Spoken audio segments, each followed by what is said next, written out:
do we introduce censorship into the internet? Interestingly, the people who are introducing censorship into the internet more are the commercial end. Facebook, for example, you can only register on Facebook if you use your true identity.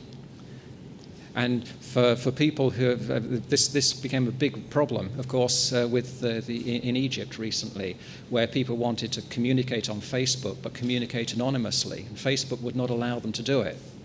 So part of that activism moved entirely to Twitter, because Twitter allows you to be anonymous. So Facebook, and of course Google, has self-censored at various times in China as well. So it's not just government that censors, it's also happening out there in the wider world. Publishing. How do we maintain our intellectual property? I mean, for me, this is a magical area, time to work. As an individual researcher, I have to say, not only am I the aging problem, I've also killed jobs. If I was doing what I do now in the 1980s, when I first started to use computers aggressively, I would need 2 PAs, I'd need a research assistant, I'd need an archivist, I'd need some sort of person with bibliographic structure, I'd need a large physical storage area. But on my computer at the moment, I carry my integrated library of 35,000 references and documents in a package called EndNote, which links to everything that I write. I don't need people to help me do it.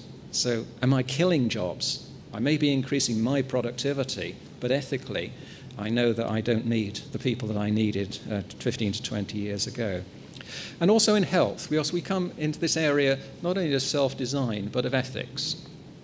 I always refer to the National Illness Service in the UK, which annoys doctors intensely when I go to see them. They say, this is the National Health Service. I say, no, you're only interested in me when I'm ill.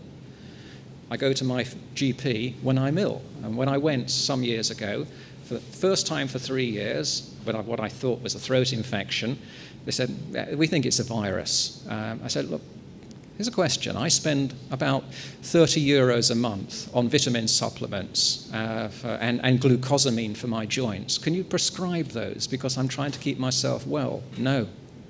I can't prescribe you with things that will keep you well proactively, but I can give you thousands of pounds worth of drugs when your body breaks down. And this really started to come home because my wife is a receptionist in a local surgery, a surgery dragon, as we call them. You know, the person that says, are you really ill? Do you really need to see a doctor? When? She says, we have our frequent flyers. So 95% of our budget in our practice goes on 5% of the patients. And she says, the doctors have it. It's smoking, alcohol, obesity, depression, and drug dependency. I said, and we can't crack it. We can't crack it. Until we can do something about that, then the National Illness Service will continue to suck money out of us. And of course, with an increasingly aging population, we'll also do it as well. So where are we at the moment? A highly differentiated pattern of service use across Europe. This is the 2020's summary activity that was recently published. And as you can see, the actual use of online government services varies highly across Europe. And down at some of the old communist, pre-communist states, as you can see, it's very difficult. You can place yourself, but the thing is, when you place yourself, does that mean that you are worse than Finland, where it may be 100%?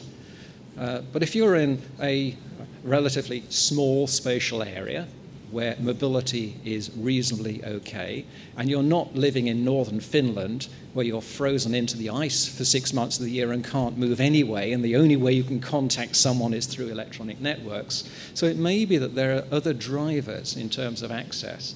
The danger is we start to use these types of metrics as saying you're good and you're bad, and we should all be the same. So the design needs to be very much sensitive to national and cultural issues. And where it really is showing problems, as you can see, is in terms of inclusivity. Yes, we may have access to certain levels of broadband, but the fact is that people are using it differentially, and the risk is that the gaps will exacerbate, not reduce. And in discussions with the Information Society Directorate, we've always tried to argue that stop using this term digital divide. I would ban the term digital divide because it's either you're in or you're out. We say unevenly changing unevenness because that actually shows you what the problem is. It's cultural, it's spatial, and it's societal. Stop trying to think that you can cure a divide. Just read a little bit of history. You can never do it. But at least you can have interventions which will make a difference. So in the end, place it in the dynamic nature of society at the moment. And this is just a mind map of some of the issues of what was for an academic is a wonderful book by Vincent Miller on the digital culture. It's a little bit challenging to read, perhaps, but he's starting to show you some of the challenges that are emerging in terms of the way in which people are behaving online. Increasingly, the difference between a consumer and a producer, they call it prosumer. We're prosumers now.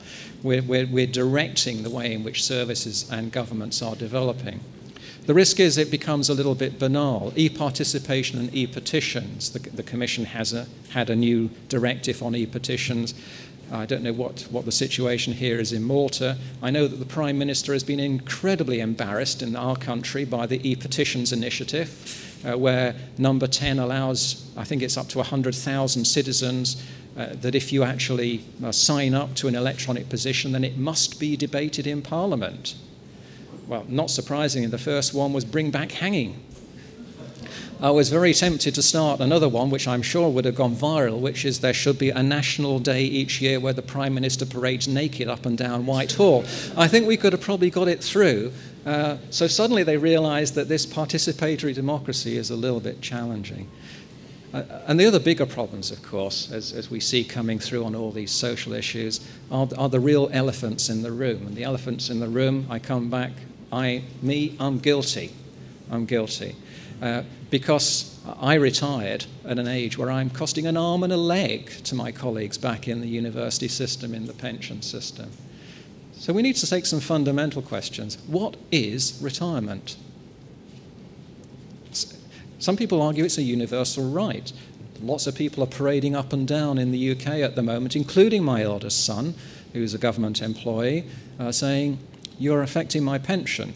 I said, what is retirement? I said, if you look back at history, retirement is an economic calculation between stopping working and dying. And when the pension system was brought in the UK, that was about 7 years. On average, people would live 7 years beyond retirement from the dominantly production manual occupations. And there were enough people in work to pay to keep those people at least alive for that time. Now that it's 37 years, it's a little bit of a problem. I am the problem. Part of but at the same time I'm not, because I'm sort of blessed with a career that I will work until I die.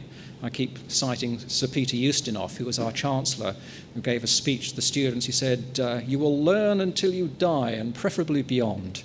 And it's such a joy to do that. But I couldn't do that if I was in a heavy occupation such as building. And again, a study coming out last week says you can't just legislate to say that everybody will work longer. There are certain professions where if you force people to work longer, you're going to actually pass a greater cost on to the health system because they're just going to become more and more ill. So it's really complex. Inclusivity is probably the biggest challenge that we ever have. The most important thing is that we don't throw the baby out with the bathwater, and that at times when we are in an economic crisis, the easiest person to kick are the people that are down. We've got to remember that if we kick them while they're down, the bill will be there a little bit later on. So if you have the answers, I'll be delighted. Thank you very much.